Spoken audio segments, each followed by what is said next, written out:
गीता का यह अध्याय।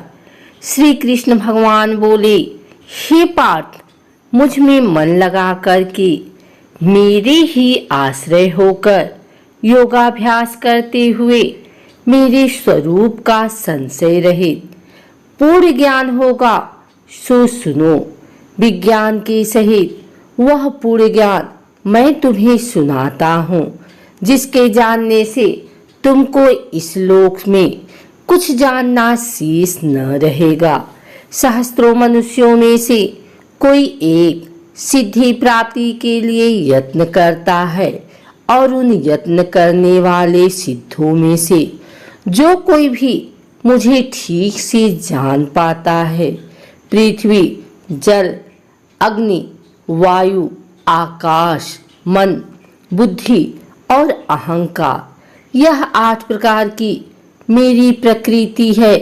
इस प्रकृति को अपरा, अचेतन अर्थात जड़ कहते हैं। और हे महाबाहो, इससे दूसरी प्रकृति चेतन है, जिसने संपूर्ण जगत धारण किया है। इन्हीं दोनों प्रकृतियों से सब प्राणी मात्र उत्पन्न होते हैं। ऐसा जानो, यह प्रकृतियां हमें से उत्पन्न हुई है।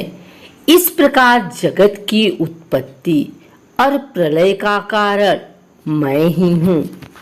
हे धनंजय, धागे में जिस प्रकार मणि पिरोई जाती है, उसी भांति यह संसार मुझ में गुथा हुआ है। मुझसे परे और कुछ भी नहीं है। हे कुंती पुत्र, जल में, रस में मैं ही हूँ। चंद्रमा और सूर्य में प्रभा मैं ही हूँ। सब वेदों में प्रणव मैं ही हूँ। आकाश में शब्द तथा पुरुषों में जो पौरुष मैं ही हूँ। हे अर्जुन, पृथ्वी में जो सुगंध है तथा अग्नि में तेज मैं ही हूँ। सब प्राणियों में जीवन और तपस्वियों में तप मैं ही हूँ। हे पार्थ, संपूर्ण प्राणियों में सनातन बीज रूप मुझको ही जानना। बुद्धिमानों में बुद्धि रूप और तेजस्वियों में तेज मैं ही हूँ। हे भारत गर्भ, काम और रोग रहित बलवान पुरुषों में बल और पुरुषों में धर्म के विरुद्ध न जानने वाला काम मैं ही हूँ। जितने सात्विक, राजस, तामस पदार्थ हैं, वे सब मुझ में ही उत्पन्न हुए हैं, परंतु उनमें मैं नहीं रहता हूँ, ये मुझ में है। सत्व, रज, तम, ये तीनों गुणों के भावों से यह सारा संसार मोहित हो रहा है। इस कारण यह इससे परे मुझ अव्यय परमात्मा को नहीं जानता। मेरी यह गुणोमयी और दिव्यमया अत्यंत दुस्तर है। जो मुझको अनन्य भाव से भजते हैं, वे इस माया को पार कर जाते हैं। जो पापी मूढ़ नराधम, माया ने जिनका ज्ञान हर लिया है और आसुरी भाव ग्रहण किए हुए मुझको नहीं पाते हैं। हे भारत श्रेष्ठ अर्जुन, 4 प्रकार के मनुष्य मुझको भजते हैं। दुखिया, जिज्ञासु, ऐश्वर्य की कामना करने वाला और ज्ञानी, जिनमें सदा मुझ में एकाग्र चित्त और केवल मेरी, क्योंकि मैं ज्ञानी को अत्यंत प्रिय हूँ और वह मुझको प्रिय है। यद्यपि से सब भक्त अच्छे हैं, तथापि ज्ञानी तो मेरी आत्मा ही है, क्योंकि वह मुझ में ही मन लगाकर मुझको ही सर्वोत्तम गतिमान, मेरा ही आश्रय ग्रहण करता है। उनके जन्म के अनंतर ज्ञानी मुझे पा लेता है। ऐसा महात्मा अत्यंत दुर्लभ है। सब जगत को वासुदेवमय समझो। अपनी अपनी प्रकृति के नियम के अनुसार मनुष्य भिन्न भिन्न काम वासनाओं से अज्ञान में डूबकर उन फलों की चाहना से अन्य देवताओं के अधीन होकर उनकी उपासना करते हैं। हे अर्जुन, जो भक्त श्रद्धा पूर्वक जिस जिस देवता का पूजन किया करते हैं, उन पुरुषों की उस श्राद्ध को मैं दृढ़ कर देता हूँ। वह उस श्रद्धा से युक्त होकर उस देवता की आराधना करता है, फिर उसको मेरे ही रचे हुए काम फल प्राप्त होते हैं। परंतु उन अल्प बुद्धि वालों का फल नाशवान है। देवताओं की आराधना करने वाले देवताओं को मिलते हैं और मेरे भक्तजन मुझ में मिल जाते हैं। मेरे अव्यय अविनाशी अति उत्तम स्वरूप को न जानकर मंदबुद्धि लोग मुझे अव्यक्त को व्यक्त देहधारी मानते हैं। मैं योग माया से आच्छादित होने के कारण सबको नहीं देखता हूँ। उसमें मूढ़ लोग अनादि तथा अविनाशी मुझको नहीं जानते हैं। हे अर्जुन, मैं भूत भविष्य और वर्तमान के सब प्राणियों को जानता हूँ, पर मुझे कोई भी नहीं जानता।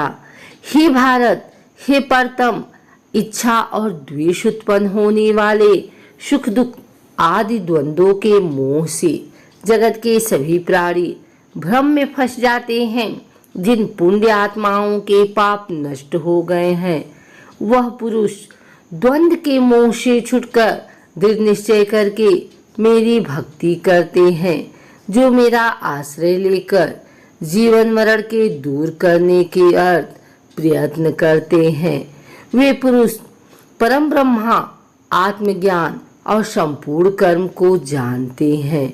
जो आदिभूत, अधिदेव और अधिज्ञ इन सब में व्यापक मुझे जान जाते हैं, वे समाधि निष्ठ पुरुष मरण काल में भी मुझको जानते हैं।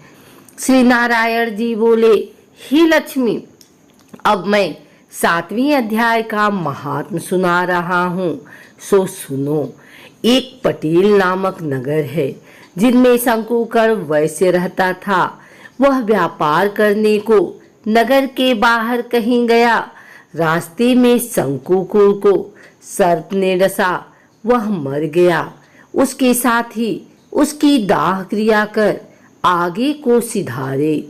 जब लौटकर घर में आए, उसके पुत्र ने पूछा, मेरा पिता शंकुकर कहाँ है? उन व्यापारियों ने कहा, तेरे पिता को सर्प ने डसा था, वह मर गया और यह पदार्थ तेरे पिता का है, तू ले ले। 1 करोड़ रुपया दिया और उसकी गति कराने को कहा, क्योंकि वह अवगति मरा था। उस बालक ने अपने घर आकर ब्राह्मणों से पूछा कि सर्पडसी की गति कैसी करनी चाहिए। पंडितों ने कहा, नारायण बाली करवा दो। उर्द के आटे का पुतला बनवाया, चुनिया चढ़ाई, जैसी विधि किया। बहुत ब्राह्मण जिवाए, श्रद्धा पिंड पत्तल करवाया। बाकी द्रव्य जो रहा चारों भाइयों ने बांटा। एक पुत्र ने कहा, जिस सर्प ने मेरे पिताजी को काटा है, मैं उसको मारूंगा। उन व्यापारियों से पूछा, वह ठौर मुझे बताओ जहाँ मेरा पिता शंकुकर मरा है। व्यापारियों ने कहा, चलते हैं। वहाँ ले जाकर के खड़ा किया। देखा तो वहाँ एक बामी है, जिसे कंदलों के साथ खोदने लगा। जब छेद बड़ा हुआ, वहाँ से एक सर्प निकला। कहा, तू कौन है? मेरा घर क्यों खोदता है?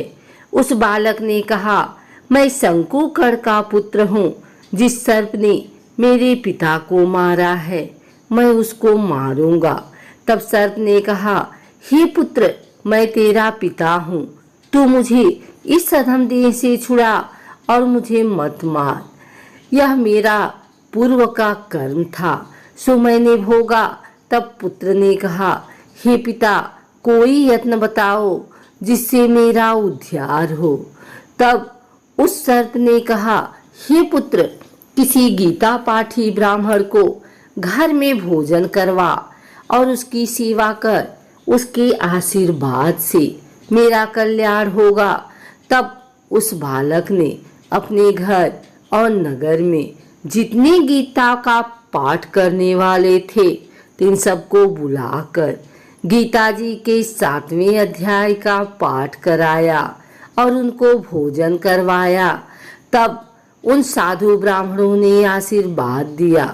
तत्काल वह अधम देह से छूटकर देवदेही पार विमान पर चढ़कर आकाश मार्ग को जाता हुआ अपने पुत्र को धन्य धन्य करता वैकुंठ धाम में जा प्राप्त हुआ।